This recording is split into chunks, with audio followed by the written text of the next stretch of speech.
Greetings, Android users. This is Reverend Kyle, your Minister of Mobile Devices.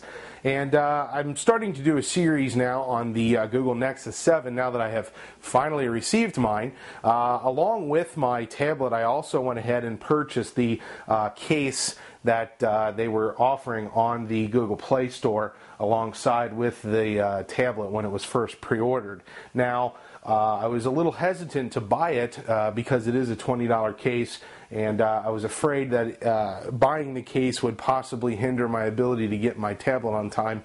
I was right. Having not gotten the case, I probably would have gotten my tablet a lot sooner. But either way, I have it now, and so let's take a look at it. So this is the case that they are selling along at the Google Market. It is an actual branded Asus Nexus case, so this is the official product. Now there's a little piece of tape that I cut there, and I'll pull that out. Alright, so here's the case. The case itself feels like it's a very similar plastic to what's on the back of the actual Nexus device, and inside here is a piece of cardboard, which we'll just toss aside. Okay, so let's take a look at the case here itself. It does look like there is some sort of hole on the inside there. There's a hole up here, which I can assume is for the microphone. Buttons are covered for the power and the volume up and down. And then on the bottom, the headphone cutout and the USB port cutout, and then obviously the speaker cutout. Now it does say Nexus on the back of it, just like it does the actual tablet. So I think the goal here was to make the case mirror what the tablet design was, and that's fine.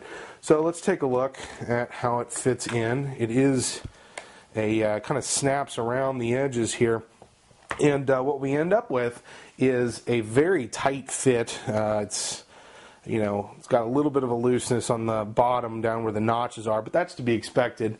The cover itself has like a second layer of rubber that fits like a notch inside where the tablet sits. Now, I've had cases like this for other tablets, and I have one for the HP touchpad as well. And the actual idea of just like a flap itself, I've seen better.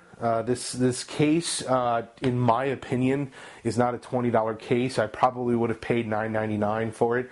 But in terms of a $20 case, I don't know if I buy that. I think I was paying for the brand and just the sensationalism of getting it along with my tablet. I'm not exactly thrilled to death with the way it stays on. It does seem to be a little flimsy. I know I'm using gravity as my case here, but it just doesn't go well for me. This right here is a very thick piece of plastic, and even when I fold it back, when you fold it back, you've got this nice little layer here that seems to be a little aggravating. I'm not exactly sure if that notch is supposed to be there or not, that hole.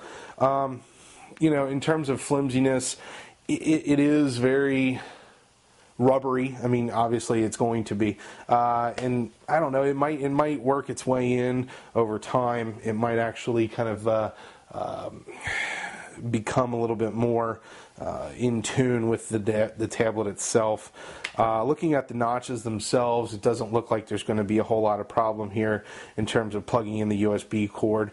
I can see how some headphone jacks might have an issue there, just because that notch might not be big enough to accommodate some of those really big items there. The knockout for the speaker seems to be appropriate considering the speaker is so small.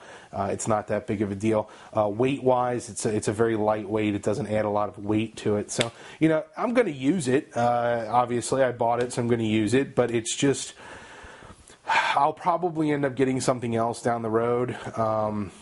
Just because of the simple fact that I know there's going to be a lot of developing items out here later on for the Google Nexus 7 tablet. So we'll take a look and see what they have down the road. So I hope this helps you decide whether or not to actually get this case. Like I said, it's a $10 case. I wouldn't give it $20.